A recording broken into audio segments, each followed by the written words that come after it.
Extreme mean anymore? And what is its zenith in the WWE? I'm Chris Wolvie, the wrestling blogger who always tells it like it is.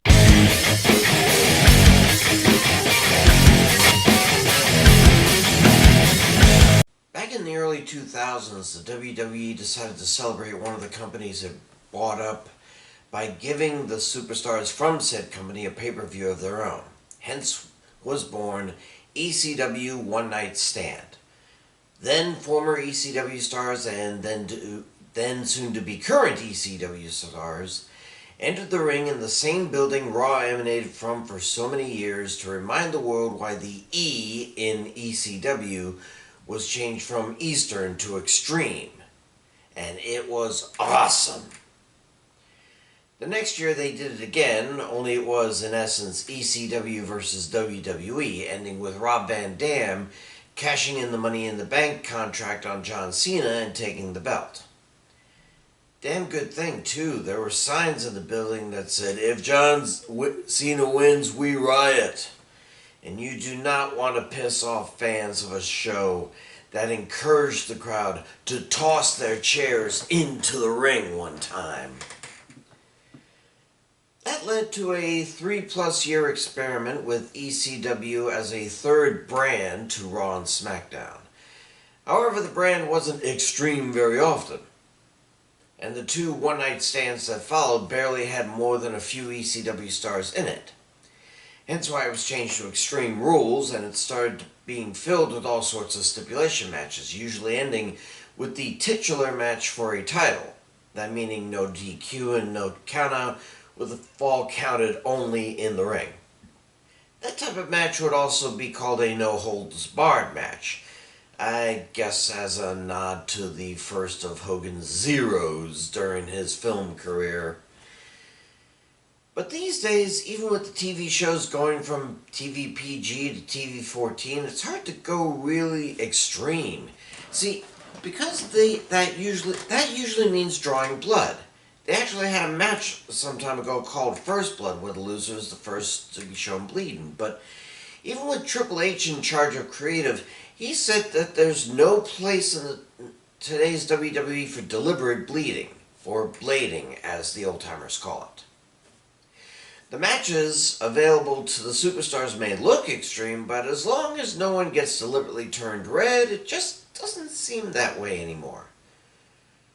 So in a world where extreme doesn't amount to much anymore, what is the most extreme match in the WWE?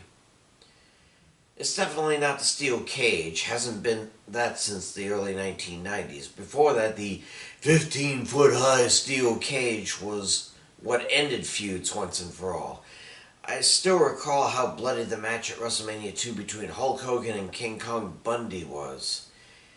These days, stars get tossed against the chain-link sides of the cage and all we do is yawn.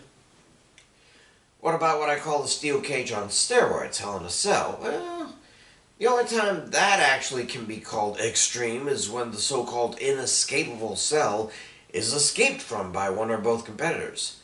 We've all seen the suicide bump drops off the cage taken by the likes of Mick Foley and Shane McMahon. Those are the only times the holy spit, or something like that, chants start up during those matches. Otherwise, it's just no-holds-barred with 4 walls and a ceiling.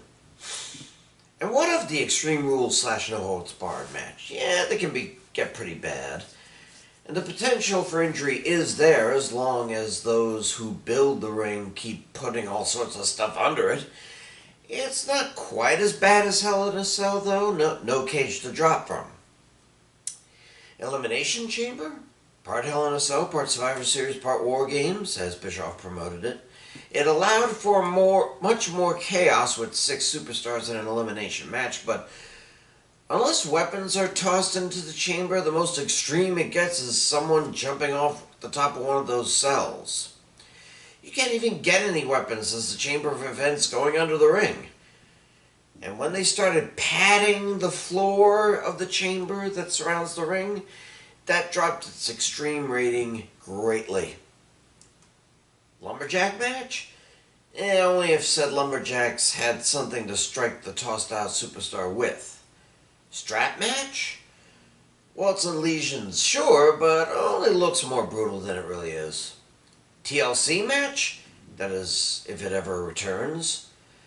Well, the inclusion of the weapon certainly ups its extreme value. An extra vicious ladder match does have its merits for making a bloodthirsty crowd happy, even though no blood is spilled. But no, in my arrogant opinion, the most extreme match that is regularly shown in the WWE today would have to be the Last Man Standing match, formerly known as a Texas Death Match in the heyday of the WWE. The object is not to pin an opponent or make them submit or get up a ladder faster or put them through a table first. It's simply to beat the unholy hell out of your opponent so badly that they can't get to their feet before a ref counts to 10.